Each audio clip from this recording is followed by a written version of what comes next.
I don't claim to be the only ambassador, but I am an awakened starseed. My journey started young. I was a kid, already tapped into the elements, tapped into the spirit. I understood things from a deeper level than most kids. I didn't really fit in with my siblings or my cousins.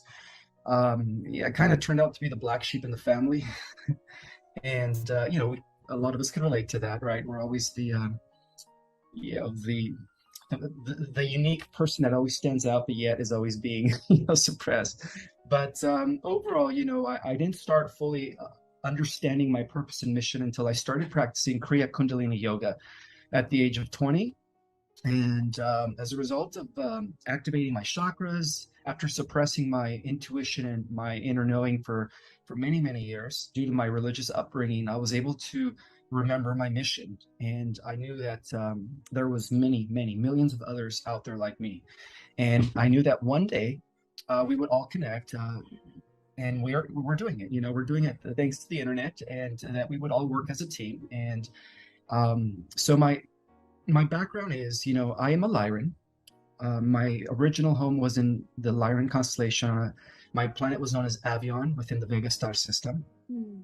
Unfortunately, during the first Lyran Wars, during the first galactic wars with the Draco, my planet was blown. And so, as many of our homes were lost in this galactic fiasco, and as I started getting memories due to my meditation, I started also doing the research to investigate, see if there was any substance to all of this downloads that I was getting. And lo and behold, Lily, I discovered that within the advanced, I guess highly classified level of information, there was validation and proof that that we weren't alone. That in fact, many extraterrestrial races have actually been working with our government from behind the scenes. That's why we have two aspects of government. Right? We have the open government, the official, and then we have the shadow government. And so I came to unravel all kinds of mysteries about like what's really going on.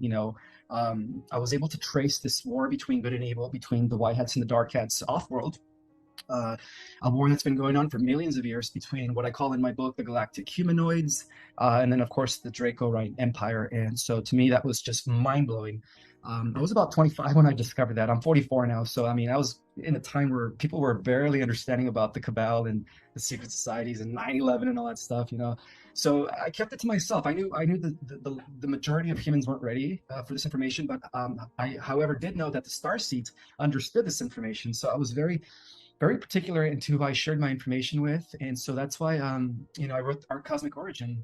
And it took me about 10 to 15 years to just put it all together because I kept receiving downloads in the process. And that explains why that book is so dense with like cosmic information. It's an attempt to explain everything, like where we come from, why are we here, where we're heading, and the role of the star seeds through this activation process that we are all undergoing at this time. So yeah, that's just a little bit about myself. Thank you. You covered a lot of bases right there. Yeah, I was gonna ask like how your starseed awakening started. You mentioned the chakras first and foremost. So working with those allowed you to be able to receive more of this information, right? Because that's something that I really teach is and something that the ETs. So UFOs began visiting me once I began to be able to communication began. That's the first thing that they told me was your heart chakra needs some work, and I was like, "What? ETs are telling me to work on my heart chakra?" And it took me down a spiritual journey. And yeah, that's something that I teach a lot is working with the chakras because that's really seems to be like a big key to everything is the heart. Um, so you started working with those, and then you were able to begin receiving all of these downloads. Correct. Yes. Okay. At first, I kind of, I'm going to be honest, I thought I was going crazy because I was thinking to myself, Relatable. I just, I couldn't relate it to anything, especially everything that we've been taught in this world. It was just so contradictory. Because we were taught that according to the religious indoctrination, that we've only been here for 6,000 years. And then according to the Darwinian theory of evolution, that we came from apes through this, process of like accidental evolution with no intelligent design. It was all by happenstance, and to me, just that didn't really make sense. So that's what's sparked my interest in really just researching. And so yeah, I became an artist. How can I say it? I became addicted to knowledge, and that's what led to the discovery of all that information that I've been talking about. So it was hard at first. It was hard at first because I couldn't really share this with anyone. But the moment I came into the scene about 2 years ago, when I first got my Instagram, I started talking about this stuff, and I didn't realize that it was going to go viral and people were going to resonate with it. And I said, "Oh wow, I'm actually connecting with my star tribe that's all down here at this time, spread throughout the world." And that's how it all began for me. I was kind of just keeping to myself prior to 2 years ago. I didn't believe in social media. I was a nonconformist, like most of us are at first, right? We rebel against the status quo.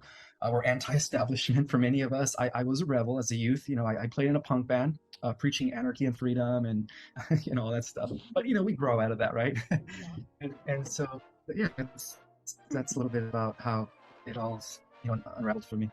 Yeah, that's awesome. I was very punk too. A lot of dark clothing. Yeah, that I feel like what you said, starseeds, you often grow up feeling like an outcast or just feeling different, and you can often feel all of these other things. So even like crowded spaces can be just super bombarding. And a lot of people that I'm talking to, new and ones who have been experiencing this for a while, feel the same, and it can be hard. I was gonna also ask about a dark night of the soul because so I do reading sessions and starseed coaching and consulting, and I have a lot of people that are just having like straight up not a good time right now. It's difficult, and for me, right before my awakening, right before the UFOs started visiting me, I was having a really, really rough time. Like my life was just flipped upside down. And then I saw in a bio about you that you had a dark night of the soul. So do you feel like dark night of the soul is like a very important key piece to awakening? I feel like it's just a natural process. Absolutely. I mean, most of us actually become awakened through trauma, through experiencing just dark moments in life, whether it's through emotional, mental, physical pain.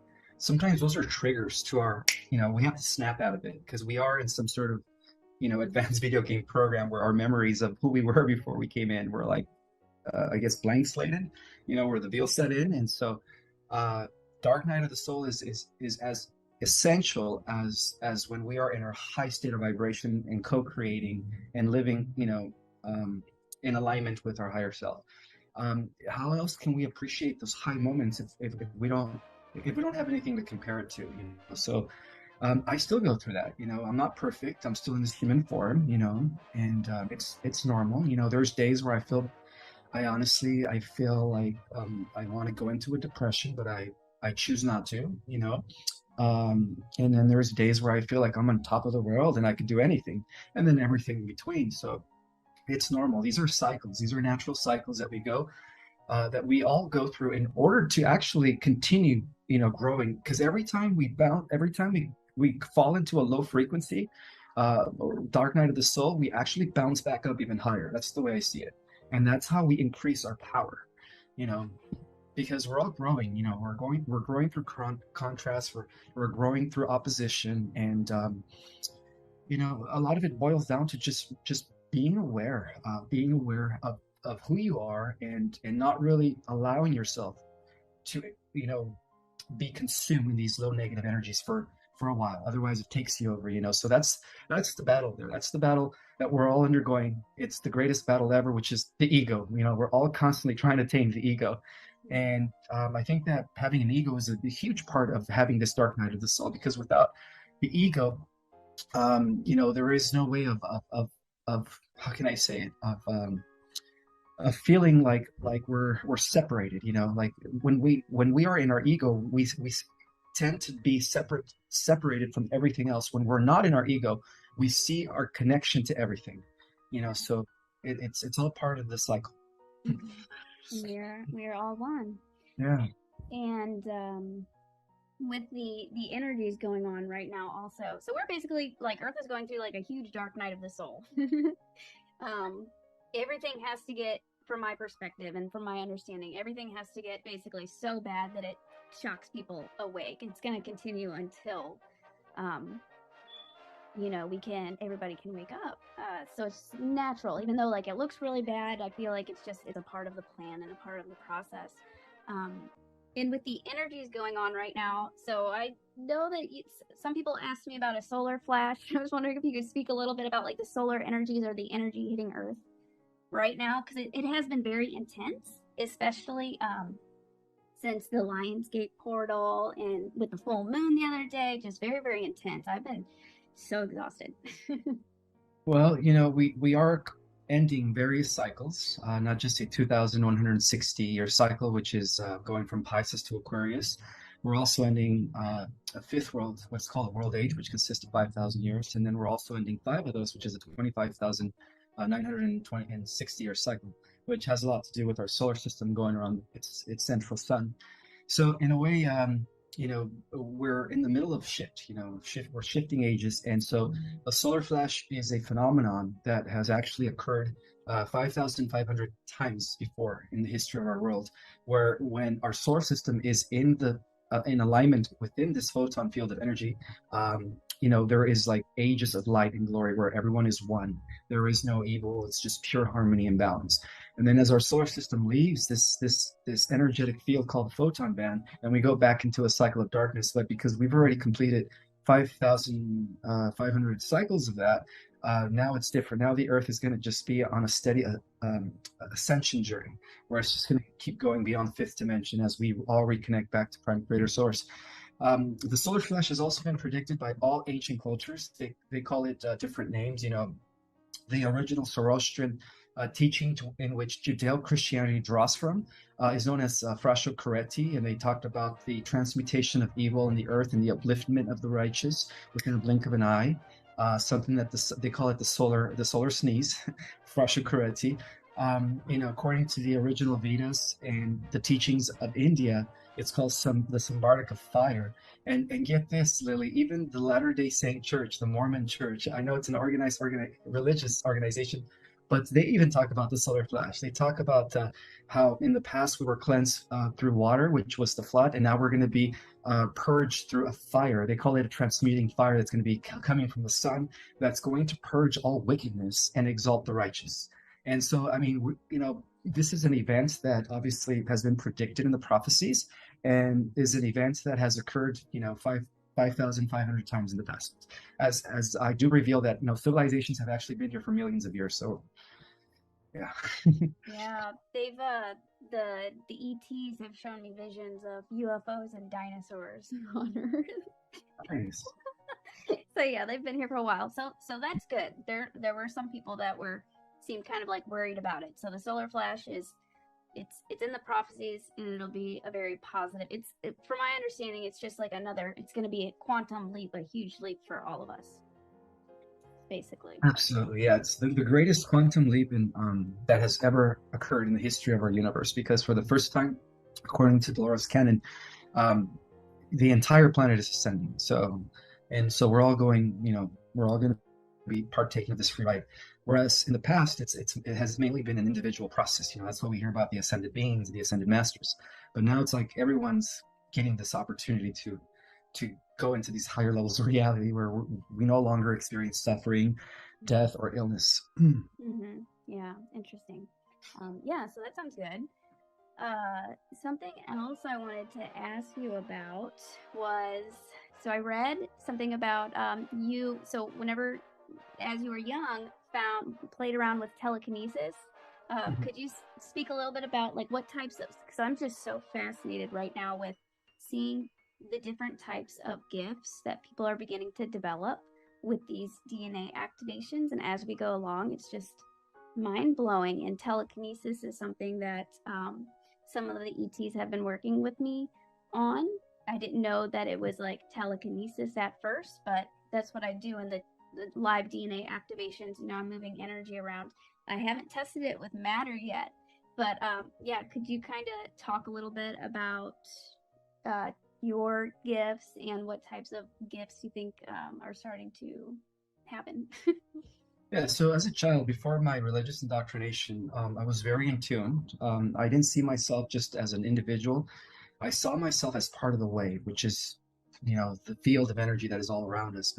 So because in my perception was there, I saw how every object, everything in existence was part of me, in a sense, was an extension of me. And by absolutely believing that as a 5-year-old, I was able to actually not teleport, teleport, not, sorry, move objects with my mind. Telekinesis. Telekinesis. Teleport is a different thing. That's another power we have that we're unlocking, by the way. Some of us are going to be teleporters in the fifth dimensional world. But I started playing with telekinesis, and everything was fine until my grandmother walked in on me one day, and she thought it was demonic. She was very strict Catholic, and so she called the local priest, and then they came right away. They started throwing holy water and saying, "Identify yourself, demon." And I told them, "I'm not a demon. What are you guys talking about? I'm just a kid." And they're like, "Well, you have these witch powers, so it's not you, it's a demon inside you." I was like, "No, no, sir, you don't understand. There is no demon inside me." So, that's what caused me to actually suppress my inner knowing of things and my abilities. Because as a kid, I was still very connected to the elements. I used to communicate with animals via telepathy, and I was also able to pick up on people's thoughts. So those gifts are actually in they're part of our inheritance. We don't have to learn how to use it. All we're doing is learning. Unlocking it. We're actually unlocking it because, and it's all about memory, because we've already had these gifts. In fact, in other parallel realities, we already have these abilities. So imagine if you just align with that parallel version of you, and you integrate that, then you're going to be manifesting those powers again. So that's what I've been talking about. When this ascension takes place, there's going to be some sort of multidimensional integration where every aspect of yourself, every person that you were in these prior lifetimes are all going to snap into one. So if you were like a high priestess during the times of Lemuria or Atlantis, if you were a goddess, right? It's still you. It's just different aspects of you existing on different frequencies, or because ultimately it's all happening at the same time. There is no past, present, or future. So you're still existing in Atlantis. I'm still existing in Atlantis. Those are different aspects of ourselves that we could actually integrate into the here and the now. So I believe that when this ascension takes place as a result of the solar flash, there's going to be some sort of convergence of all these parallel lives into the here and the now, and that's how we're going to be the embodiment of all of our incarnations all put together in one. Yeah, that's incredible, and that resonates so much. As the ETs and Source and higher dimensionals were beginning to train me, I call it Starseed Boot Camp. They're teaching me all of these things. First off, knowing that you are connected to everything is just an extension of you, really helped with being able to tap into these different abilities, because it's not really separate than you. Everything is all one. And recently I had talking about the parallel realities, different versions of you. Something really, really big that I talk about is a lot is remembering. Because you're not trying to achieve, really something. You're just remembering what's already within you and what you've already done. Something else interesting, the ET sent me a dream once where I was basically like Pablo Picasso. At the time I was painting a lot, or starting to paint and channeling through art. And what they were teaching me was, this exists somewhere. These gifts and the ability to be a master artist exists. You just kind of have to tap into that. And the other day I was visited by an Atlantean version of me. I was meditating, laying down for bed, and I saw a man with shoulder-length blonde hair, and told me he was me from Atlantis. And then he showed me about 5+ Earths just in a row, and told me that these different realities are merging. Oh my God! Did you say 5 Earths? It was That's around so 5. accurate. That is so accurate. I actually, oh my God, I in one of my Instagram videos about a year ago, I talked about the 5 parallel Earths and how they're all converging during these times. That is so amazing that you're getting the same downloads that I've been getting for years. That's crazy. Yeah, and when this convergence takes place. That's when we're going to integrate with these other selves of us that exist in these parallel earths that are actually like, your superhero version, your goddess version, your high priestess version. Mm-hmm. So That's amazing. yeah, it's pretty trippy. I'm hoping that he comes back and tells me a little bit more, but that was pretty profound. He also told me that I'm going to write a book and I'm going to start in 6 months. There you go. That's awesome. Yeah, so I was like, okay, that sounds great. Um, but so the merging of these five Earths. Do you know what the five different Earths are? Like what? So Atlantis maybe would be one, or do you know anything more about that? Yes, I do. So there is an Earth where Atlantis was never infiltrated, corrupted. It still exists in that timeline. It's still a golden age. There is another parallel Earth where Lemuria never fell. It's still fully intact and still existing. There's another version where the golden age of Egypt never fell. There's another version where Hyperborea, which came before Lemuria, never fell. And then there's the last version, the fifth one, is the first great seeding, which took place 4 million years ago in our solar system. And that was the great civilization of Polaria, and that never fell. So those are the five parallel Earths: Polaria, Hyperborea, Lemuria, Atlantis, and us. Wow, very very interesting. I'm gonna have to look more into that. Yeah, very interesting. Something else that so a lot of the time as I'm waking up, I'll receive messages, or they'll communicate with me in my dreams. And I woke up last night or the night before last, where saying like timeline. I'm just saying in case it like rings. I don't know, rings any bells for you, but timeline electricia, where it was like almost like an elliptical. They were showing me time as an elliptical. It I don't is. know. Yeah. Yeah, well, the way time works is that it's a cycle within cycles within cycles. So Mm-hmm. we live in a spherical omniverse where you know, as it is above, so it is below. So the way I see it is the omniverse is one giant cosmic torsion field that divides itself into aspects of itself, different aspects of itself, becoming the multiverse. So each universe within the omniverse is also a torsion field. And then within each universe, each galaxy is also a torsion field. And then within each galaxy, each solar system is also a torsion field. And then therefore each planet is also a torsion field. So the way it works is, everything is cyclic.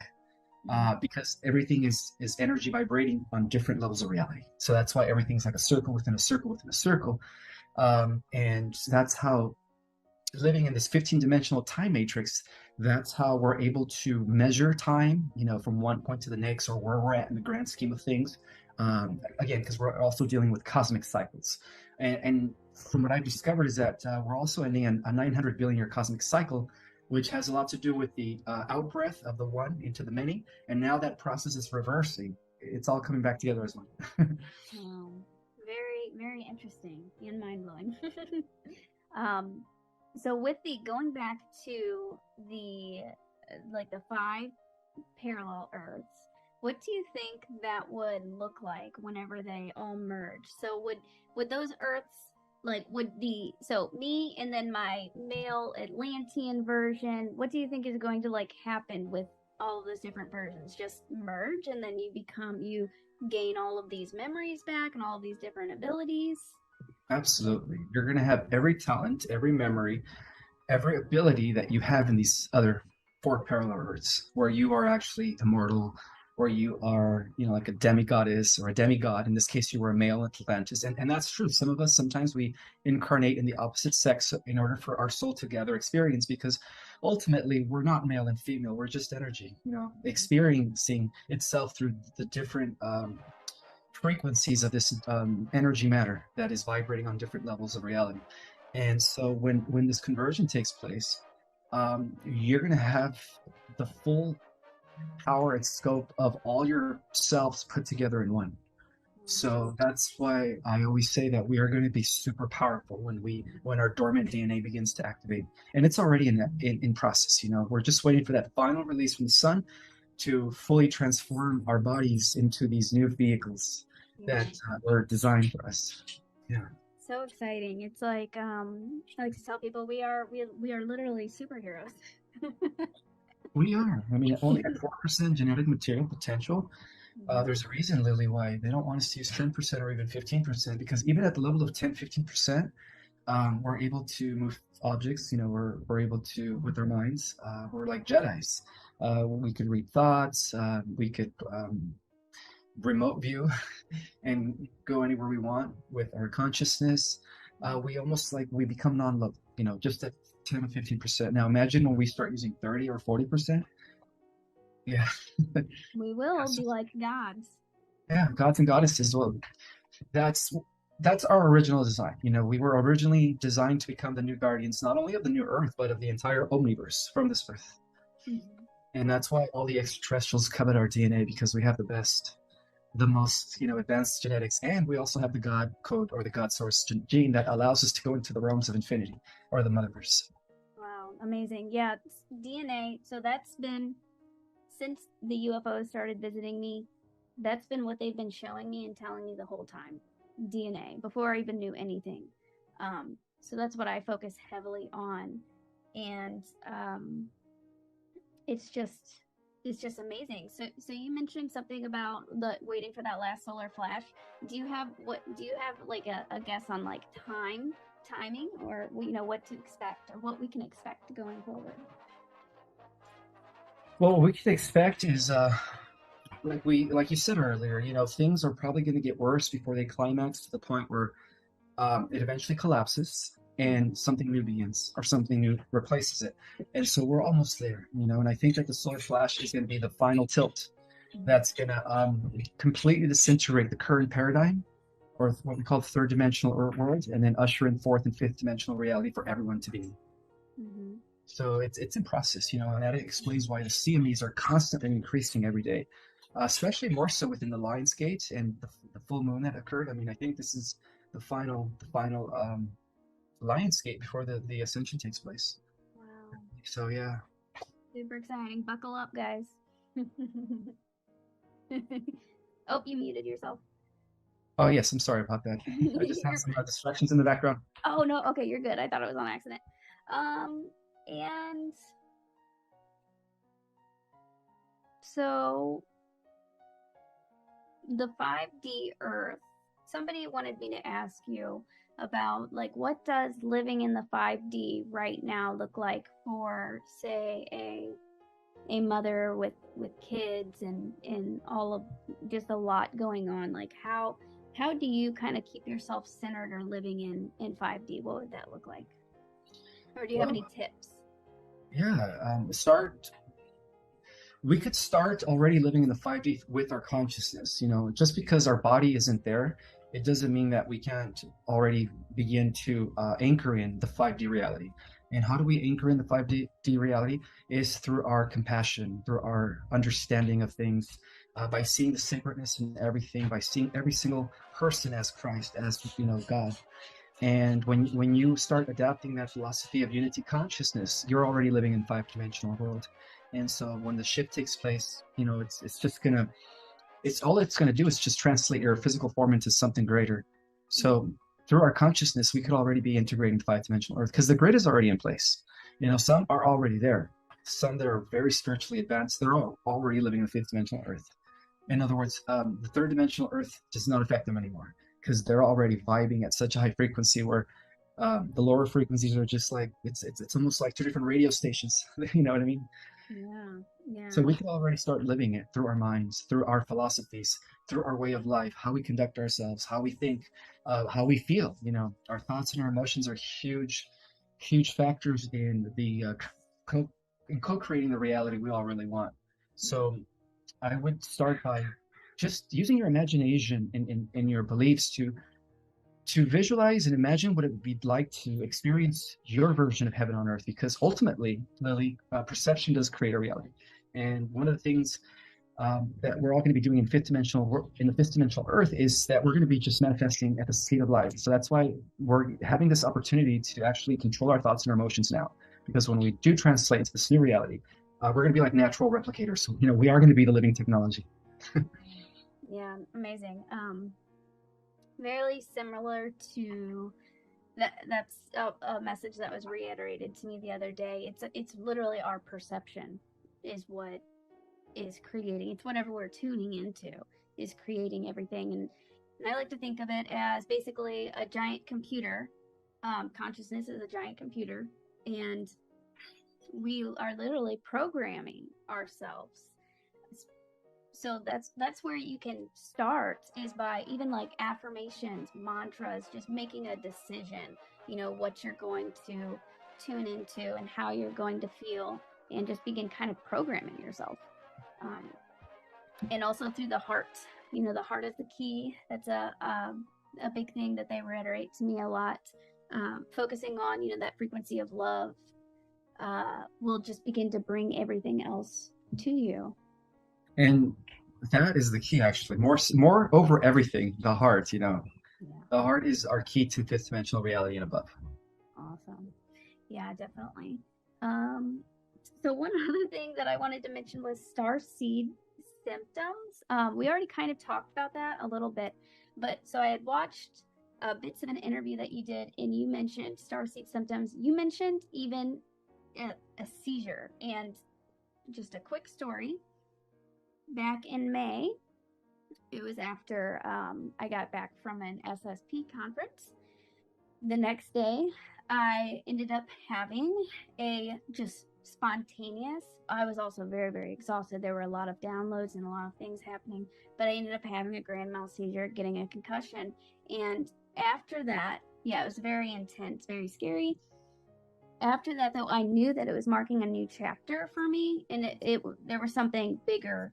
I don't know if my brain just kind of like jolted out, a lot of energy, but also the concussion, I knew was kind of breaking loose some of my memories and some of my abilities. And shortly after, that's when the live DNA activations that I do started becoming very, very strong, where people are feeling physical sensations, and learned about the telekinesis. So I believe I kind of knocked some of those abilities loose. That's a very extreme, not telling everybody to go get a concussion or have a seizure, but that just blew my mind that you even mentioned a seizure as being like an extreme starseed symptom. Yeah, do you have any comments on that, or do you want to share any other types of starseed symptoms? Because people are feeling a lot of things right now. Yeah, I actually had a few people message me in the last month or two about how they've experienced seizures due to some sort of a trigger or something, a major download that they received. And what that is it's basically your body. When you get a download, you're getting information. Light is information. So when you're getting a huge activation, sometimes your physical mortal body can't handle all that gamma ray. So what it does, it goes into a seizure mode. But what it's doing is it's actually absorbing your simulating new knowledge, new understanding. You're just re-remembering things, and that's why that gamma ray frequency is so powerful that in some cases it will knock people out in states where people will have seizures, because the body can't handle such high frequency vibrations whilst being in this carbon-based form. And that's why it's important to understand that soul connection takes place where we're going to be transforming carbon-based structure DNA into a physical one. And that structure, that physical structure, will be able to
cool that you're even seeing more and more people experiencing this. And you also mentioned our multidimensional selves, so there are other versions of us. So the first ET that I ever saw, she was a woman with light blue skin. She had no hair, but she was very beautiful, and she was wearing a silver skin-tight space uniform on. So very beautiful, light blue, bald woman with a silver suit. She was laying down with her eyes closed on this table. This is a UFO that I saw. It showed up as a golden orb, and it sent me a telepathic image. And then there were crew members standing behind her. After that, I would go on to, she'd be the in that group, and they told me they were Lyrans eventually. They're the ones who really began to train me and teach me all of these things. They didn't tell me this at first, but after a little bit working with them, she told me that she was me. So I've been, and she was like the one that I've interacted with the most and very, very personal level. She was my best friend. They were my family. But that was just really trippy meeting. That's another version of me. And I've been visited by different, like the Atlantean version of me, and also a Pleiadian female woman of me from the future. Do you have anything else to like say on that? I just wanted to bring that up because it's just a crazy story. So that's what people can possibly begin to expect to happen. A lot of these ETs are actually other versions of us. Absolutely. Yeah. That's one of the things that I shared too, that when we're receiving downloads and information, we're not receiving it from an extraterrestrial that is not, that it's separate from us. We're receiving it from our galactic self, just we're multidimensional beings. And so, besides the 5 versions of you that exist in these parallel Earths, there's also 7 other versions, a total of 12. So ultimately we have 12 versions. The other 7 versions are versions of yourselves that exist in other planets still, in other dimensions. And so when this multidimensional integration takes place as a result of the flesh, we're not only going to be integrating the other 4 parallel versions of yourself, but we're also going to be integrating the 7 other versions of your galactic and Christ overself, because ultimately we do have a Christ divine overself. And so we're going to be collapsing all that or integrating it into the here and the now when it happens. So, many people are going to be having these experiences where they're going to be receiving telepathic communication, or they're going to be, having dreams of being aboard a ship, where they're talking to their galactic self, not knowing that that's a different version of themselves. So expect that. That's normal. That's normal. We're waking up to our multidimensionality. That's what's happening. It's amazing. And something I wanted to add about, so the light blue Lyran version of me, very interesting, and I didn't understand it at the time, but there was a period of a few months or so, maybe like up to like 6 months, where I was communicating and they were teaching me, working very closely, and then one day it was like she was just gone, and I've only seen her, well, actually, so I didn't know. I felt like, okay, her work with me was done, but then I kind of felt or got the download like it was integrated, like she was integrated within me. And I was thinking about her in the bathtub like a few months ago, kind of wondering, like, am I ever going to see her again? And I looked up and I saw in my reflection was her, in my own reflection, which is just crazy cool. So you've already began the integration process. You're ahead, Lily. You're ahead of most stars today. Here to help guide others through it. And I've actually spoke with 2 other people who have also seen an ET reflection in their reflection. So it's happening to others also. That's beautiful. That brings joy to my heart to know that we're all integrating our multidimensional selves. It's amazing. We live in very exciting times, and it's just the love that you feel from just communicating with your other selves or your star family and, Source is just so beautiful. So we have that to look forward to. Exactly. Yeah. Let me see if there was anything else. Do you have any? Okay, so I wanted to just bring up real quick, Earth being like the most important place in the multiverse. You were mentioning how, Earth is very, very important. There's a lot of different ETs. Do you want to speak just briefly on that? Sure. Because the Earth is the ultimate completion in the entire multiverse. It is the culmination and an amalgamation of all life forms put into one planet. That's why we're called, to the cosmic community, we're considered the living library, because we have the best genetics and the best seeds and DNAs and faunas and floras, seedings from across the entire multiverse put into one spot. So in its original makeup, it was considered the intergalactic exchange of information before it was hijacked right into the scarcity. But that's all reversing now as we approach the ascension. So the Earth is pretty much because it is the most important planet, receiving assistance from star races, other entities. We're also receiving assistance from dimensions and worlds beyond galaxies. So we're the centralized for the opposite system around the universe. This is stepping in to make sure that positive solution to the mind is followed. And this even versions of councils, spiritual councils, from parallel worlds also coming into Earth to make sure that they secure the positive side timeline, because they know that what happens here is going to have repercussions throughout all the parallel worlds and everything in the future and the past about at the same time. So that's why right now all focus is here, and we're receiving protection and how can I say it, and guidance from every star. So we have a great star that's been secure.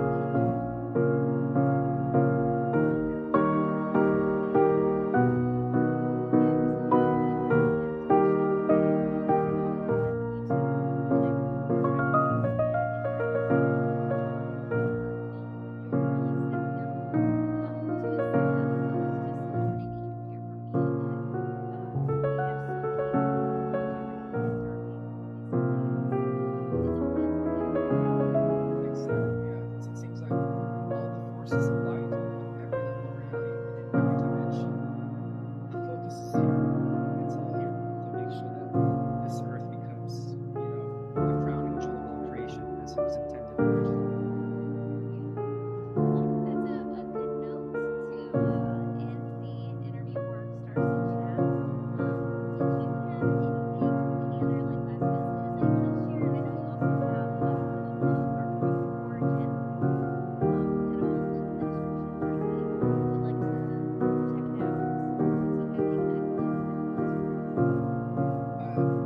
Yes, for those that haven't read my book, it is an activator. Everyone that's read it, actually, sometimes they read it twice and three times because the information in my book is so dense. It is, I call it next level intel because it explains the origin of the multiverse, it explains the galactic history, and it also integrates everything that we are discovering through our cutting edge science because it's super streamlined by body and ancient metaphysical knowledge that was actually suppressed for thousands of years. So it brings all that back into integration. So it's helping a lot of people. A lot of people's lives are being transformed as a result of getting familiarized with the content of the book. And I'm also teaching online courses, Starseed cosmology courses that are also activators. We talk about star races in detail. We talk about the different dimensions in detail, the structure of the multiverse, the galactic history in detail. And in course, I also give you methods and techniques as far as like meditations are concerned, to teach others how to activate their galactic self and their multidimensionality as well. So those are the modules that I share at the end of the class. The class consists of 3 courses, about 2 hours each, and it is wealth of information. And everyone that's been taking my courses, sharing the screen, they're loving it. A lot of people have thanked me for all that information. And so, I don't have any courses till December.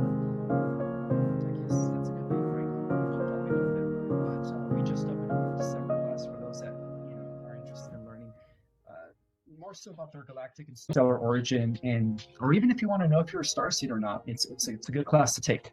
Yeah, beautiful. So I do that as well. Beautiful. Yeah, we need all of those tools right now. There's a lot of people that are just super new. They don't even know if they're a starseed. But if you're drawn to this, you're definitely a starseed. Absolutely.